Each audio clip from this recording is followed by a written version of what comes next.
The 1960s gave us the space race, Cold War paranoia, and cinema that dared to ask questions we still cannot answer. But here is the kicker. Some of the decade's most prophetic, visually stunning, and philosophically disturbing sci-fi films got buried under the blockbusters.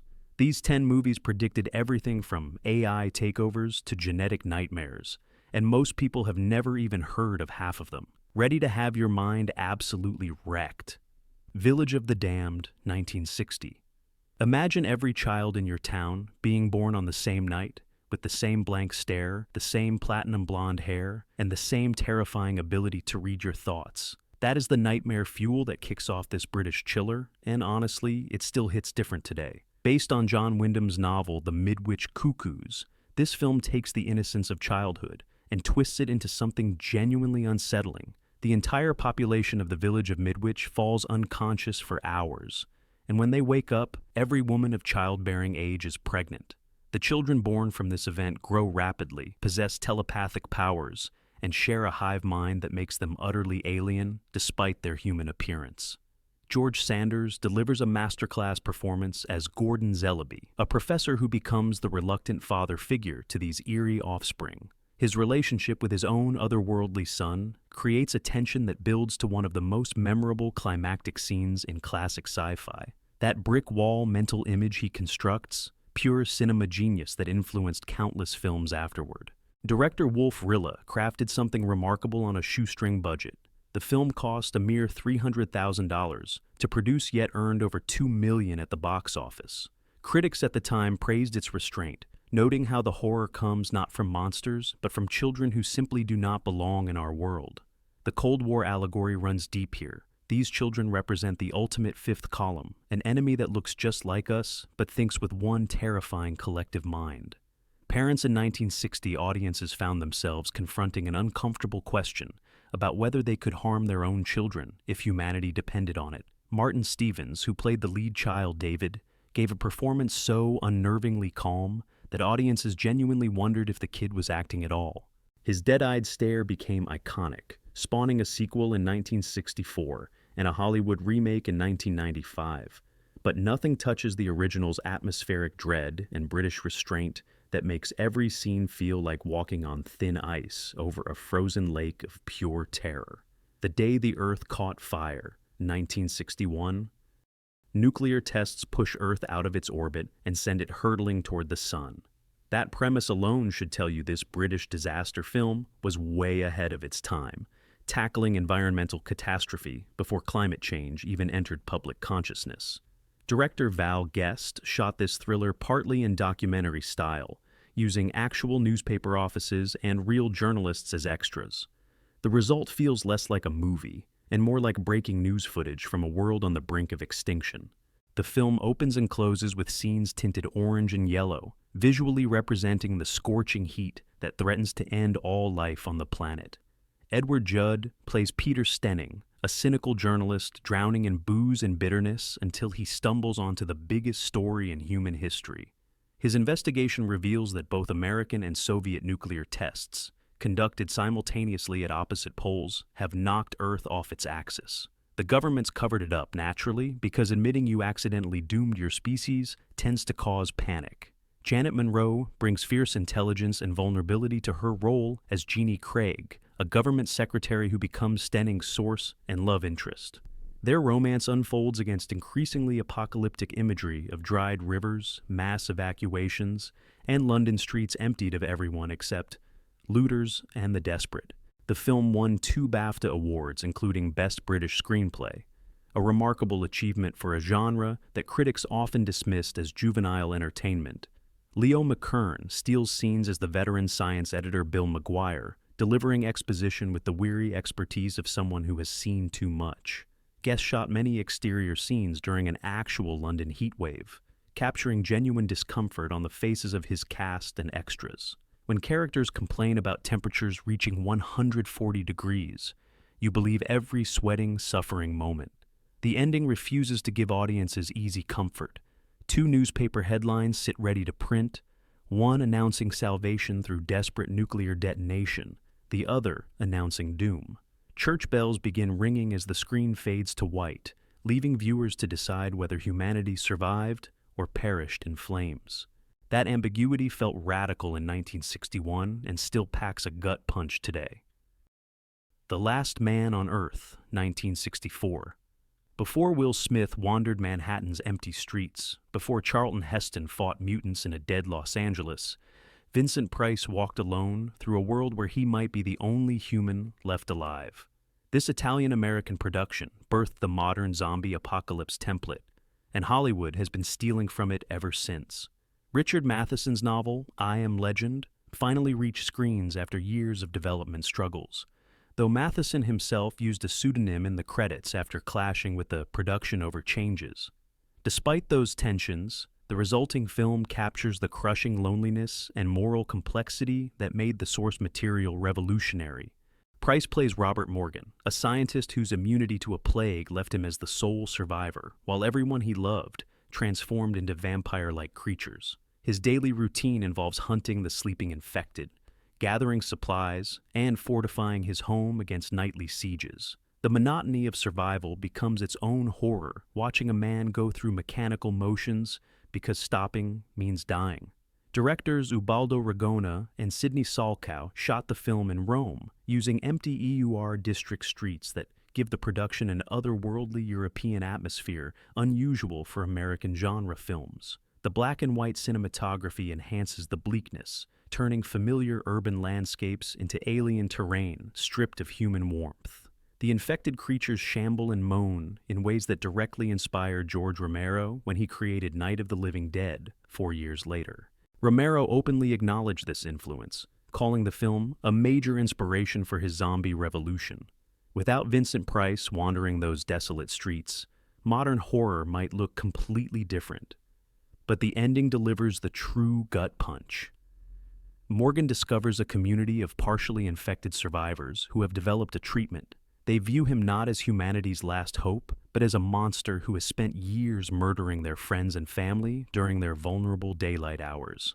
The title suddenly applies not to Morgan, but to the infected, the ones who survive and inherit the earth. That moral reversal influenced decades of genre storytelling. The hero becomes the villain. The monsters become the victims, and comfortable genre assumptions collapse into philosophical rubble. Robinson Crusoe on Mars, 1964. A naval commander crash lands on Mars with nothing but his ingenuity, a monkey named Mona, and the burning will to survive.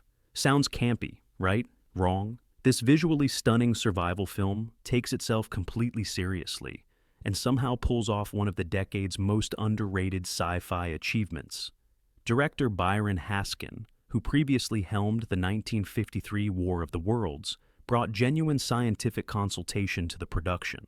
NASA advisors helped design the Martian landscapes based on current understanding, and while later missions proved much of it wrong, the commitment to realism gives the film an integrity most B-movies lacked. Paul Manti delivers a surprisingly nuanced performance as Commander Kit Draper, documenting his survival through video logs that feel remarkably modern. His gradual mental deterioration and desperate attempts to find oxygen, water, and food create genuine tension. When he discovers oxygen-producing plants in caves, the relief feels earned rather than convenient. The production used Death Valley's otherworldly terrain to create Mars, and the red-tinted cinematography transforms familiar desert into alien landscape. Those establishing shots of jagged peaks and endless rust-colored plains still look impressive, proving that practical location shooting often ages better than special effects. Vic London joins the cast midway through as Friday, an escaped alien slave who becomes Draper's companion. Their relationship deliberately echoes Daniel Defoe's novel, exploring themes of colonialism, communication, and human connection across impossible cultural divides. The alien slavers chasing Friday add action, but never overwhelm the survival story. Critics in 1964 largely dismissed the film as juvenile adventure, but time has proven them spectacularly wrong. Modern audiences recognize the thoughtful approach to isolation, the gorgeous cinematography, and the sincere performances that elevate pulpy premises into something genuinely affecting. The film predicted numerous Mars exploration concepts that later missions validated.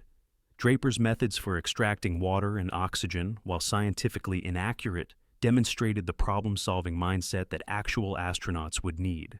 Matt Damon's character in The Martian owes an enormous debt to Commander Kit Draper's resourceful desperation.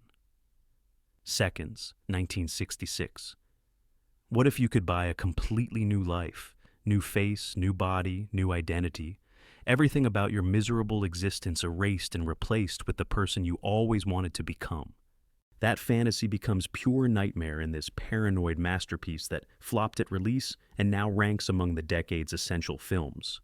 Rock Hudson, in a career-redefining performance, plays the reborn version of Arthur Hamilton, a depressed banker who pays a shadowy organization called the Company to fake his death and surgically transform him into a younger, more attractive man.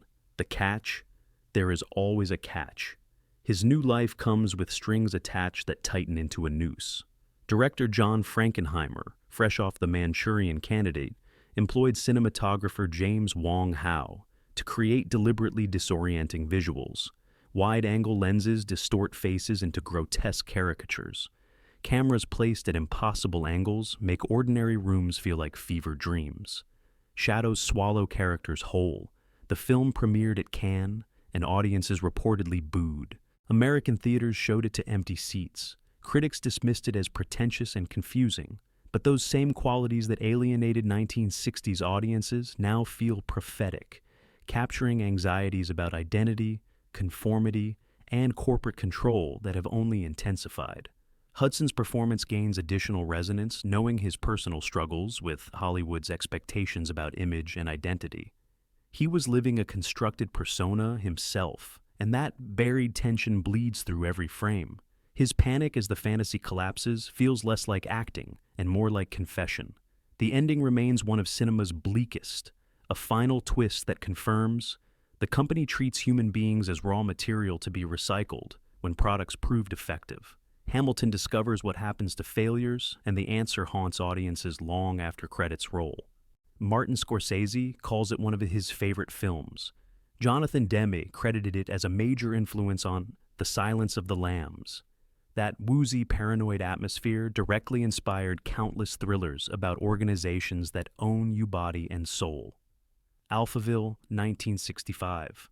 Jean-Luc Godard made a science fiction film with no sets, no costumes, no special effects, and somehow created one of the most influential visions of dystopia ever committed to celluloid. Shot entirely on location in nighttime Paris, using only available light and existing architecture, this French New Wave classic proves that genre has nothing to do with budget.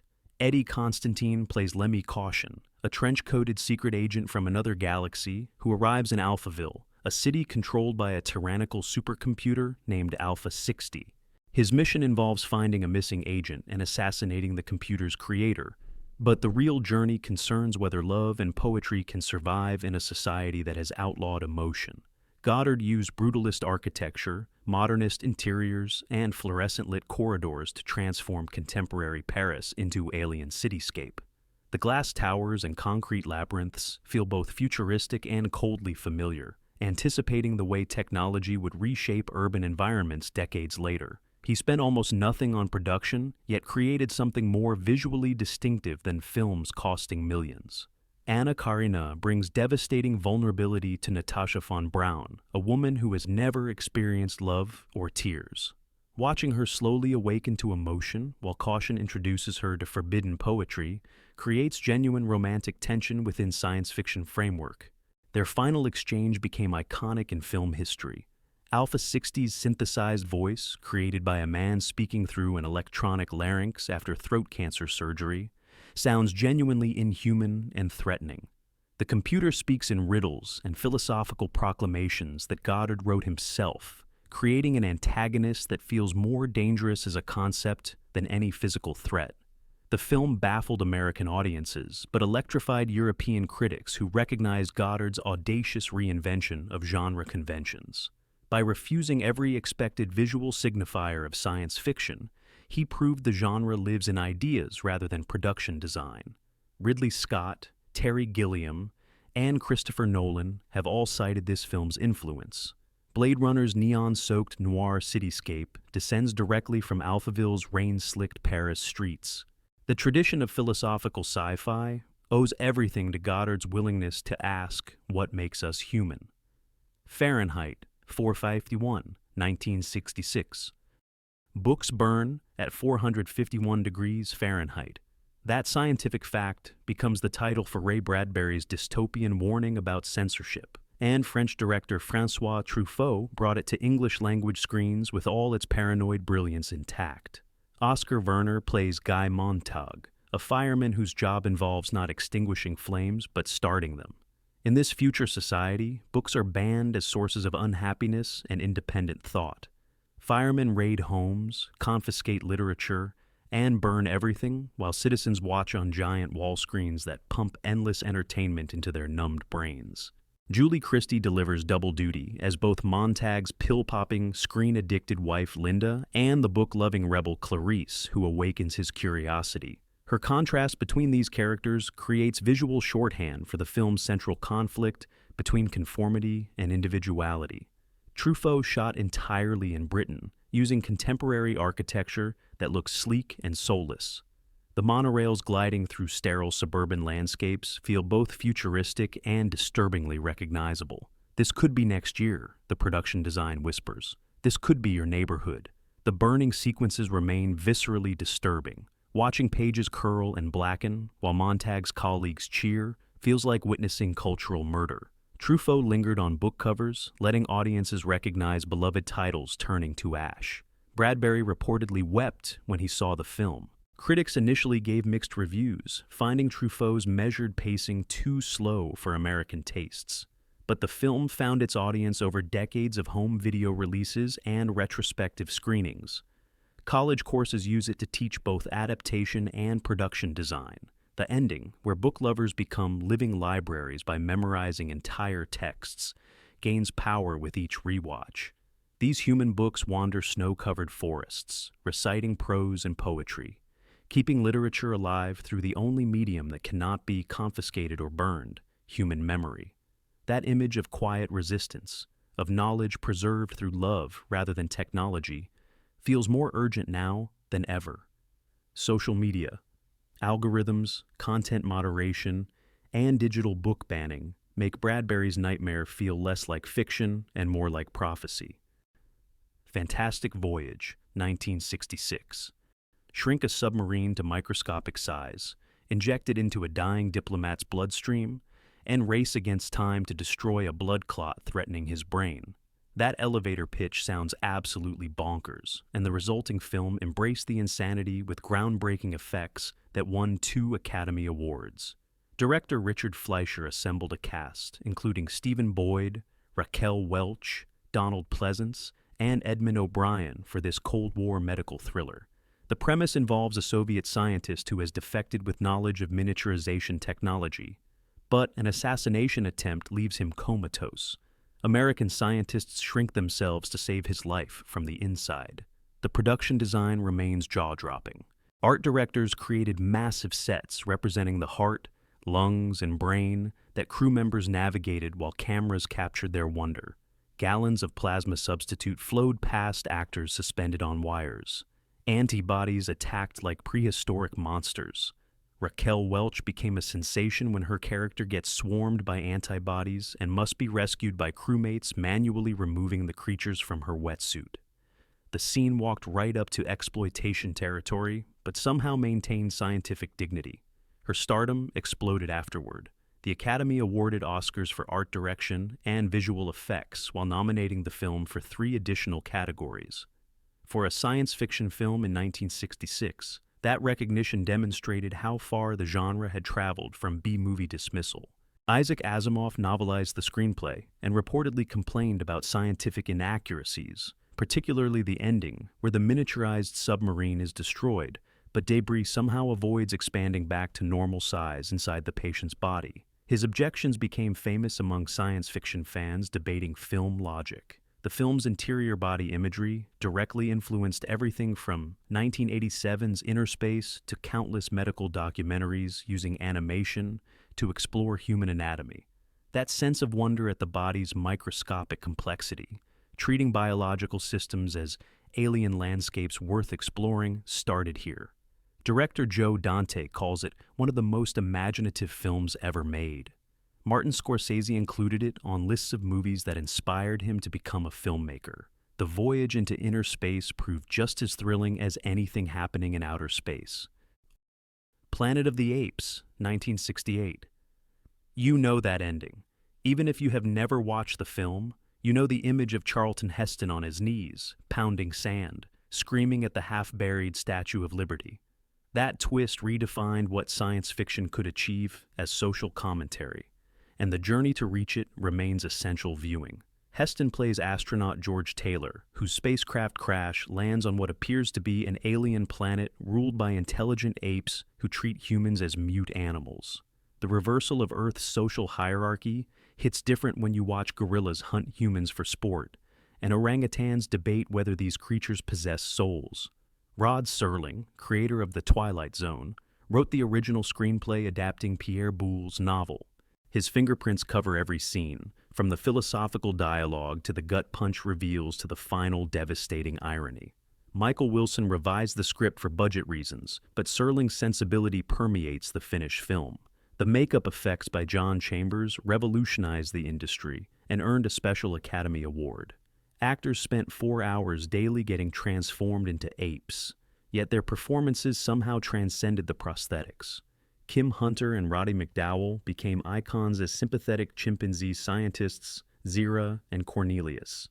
Director Franklin J. Schaffner shot the Ape City sequences in carefully controlled backlots, but used stunning California locations for wilderness scenes. The opening desert wandering establishes Taylor as a misanthrope who hates humanity before the script forces him to defend it. The film cost around $6 million and earned $33 million domestically, launching a franchise that spawned 4 sequels, 2 television series, and multiple reboots.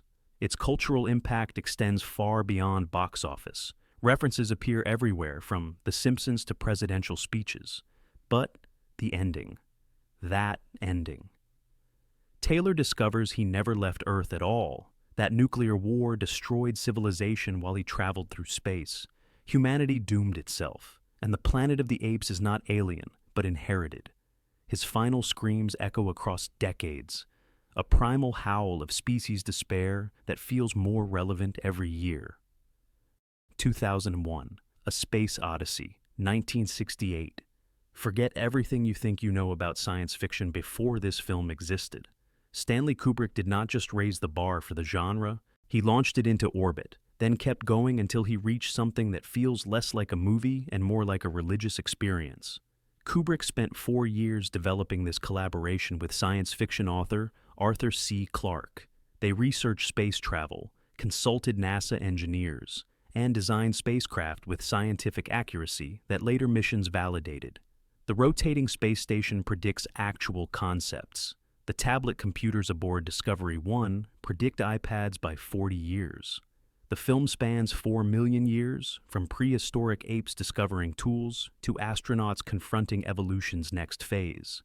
A mysterious black monolith appears at each turning point, silent and unknowable, representing either alien intervention or divine presence.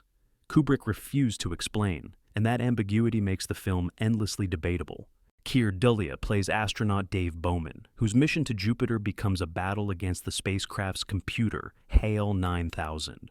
Douglas Rain voiced Hal with terrifying calm, creating one of cinema's greatest villains through nothing but measured inflection. That red eye became iconic shorthand for artificial intelligence gone wrong. The final sequence, where Bowman travels through the Stargate and experiences death and rebirth as something beyond human, baffled and enraged 1968 audiences. People walked out. Critics wrote bewildered reviews. MGM executives wondered what happened to their money, but others understood immediately. Audiences returned multiple times, often intoxicated, trying to crack the film's mysteries. The counterculture embraced it as cosmic revelation. Rock musicians, philosophers, and visual artists cited it as transformative. The film earned $10 million against $4.5 million budget, eventually becoming the highest-grossing film of 1968. Academy Awards recognized its pioneering visual effects, though Kubrick famously lost Best Director to Carol Reed for Oliver, Ridley Scott calls it the definitive science fiction film. Christopher Nolan studied it obsessively while making Interstellar. Every serious filmmaker who attempts the genre must reckon with what Kubrick achieved. The monolith still stands, silent and waiting. Every frame of this film still challenges audiences to become something more than they were. If you have never experienced it properly, on the largest screen possible with perfect sound, you have not truly seen what cinema can achieve when a genius refuses to compromise.